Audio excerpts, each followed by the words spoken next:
কামডা করছে কি বিএনপির পোলাপান ভাই? জামায়াত ইসলামের কিছু সংখ্যক নারী কর্মীরা নির্বাচনের প্রচারণা চালানোর জন্য এক একজনের বাসার মধ্যে যাচ্ছিল, আর সেইখানে জামায়াত ইসলামের 3 জন নারী কর্মীকে বাসার মধ্যে আটকে রাখে।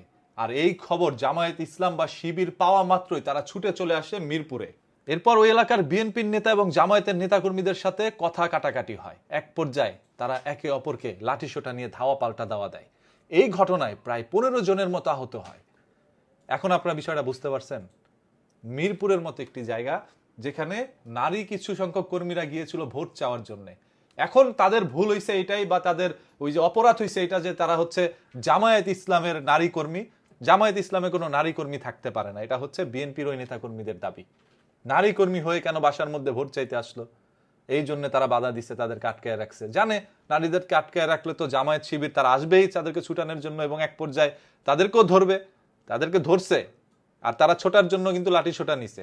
কেউই কারোকে ছাড় দিতে চায় না ভাই। 2 জন একত্রেই এরকম একটি সংঘর্ষ ঘটায় এবং সেইখানে 15 জনের মতো আহত হয়। এই ঘটনা যদি আওয়ামী লীগের আমলে ঘটতো তাহলে মেনে নিতাম।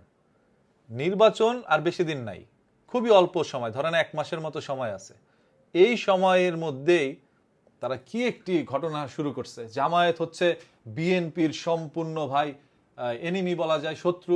অন্যদিকে বিএনপি হচ্ছে জামায়াতের শত্রু, এমন একটি আচার আচরণ করছে তারা। অথচ 5ই আগস্টের আগ পর্যন্ত তারা কিন্তু একসাথেই ছিল। যত আন্দোলন হয়েছে, যা কিছু হয়েছে, একত্রেই তারা সবকিছু করছে। ইভেন জেল পর্যন্ত খাটছে নেতাকর্মীরা একসাথে। এত ভালো একটি বন্ডিং, এত ভালো সম্পর্ক তাদের। তবে আজ শুধুমাত্র আসন ক্ষমতা নিয়ে একে অপরকে এইভাবে প্রতিহত করতে চায়।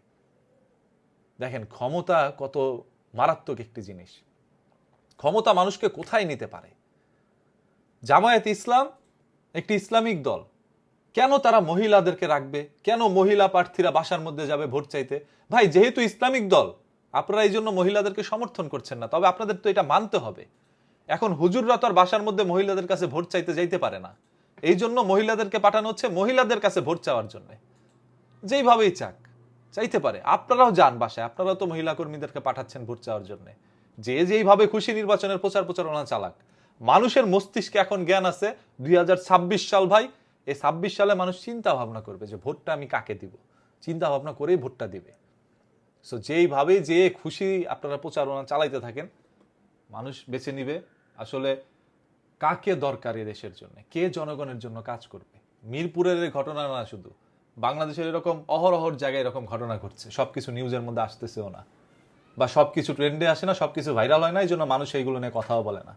তবে এই ঘটনা প্রতিনিয়তই ঘটছে। জামাতকে দৌড়াইন দিচ্ছে বিএনপি, বিএনপিকে দৌড়াইন দিচ্ছে জামাত, ফাঁকতালে এনসিবিও কিন্তু পড়ছে। তো সব দলই এখন একে অপরের শত্রু হয়ে গেছে, এই শুধুমাত্র ক্ষমতার জন্য। ক্ষমতা খুবই একটি ভয়ঙ্কর জিনিস। ক্ষমতা, টাকা পয়সা, এগুলোর জন্য মানুষ অনেক কিছু করতে পারে। বাই দ্য ওয়ে, আপনারা এই বিষয়গুলোকে কিভাবে দেখছেন? যে জামায়াত ইসলাম কি আসলে নারী কর্মী রাখতে পারবে না, বা তারা ভোট চাইতে যাইতে পারবে না? এটা কি তাদের অনেক বড় অপরাধ হয়ে গেছে কিনা আপনি একটু কমেন্ট করে জানেন। এবং বিএনপি যে কাজটা করছে, জামায়াত ইসলামের নারী কর্মীরা কেন বাসায় ভোট চাইতে আসলো, এই জন্য তাদেরকে আটকায় রাখছে, এটাও কি ভালো হয়েছে কিনা, এটা কি কোনো বুদ্ধিমানের কাজ হয়েছে কিনা, সেটাও আপনারা কমেন্ট করে জানেন। আপনাদের মূল্যবান মতামতের অপেক্ষায়।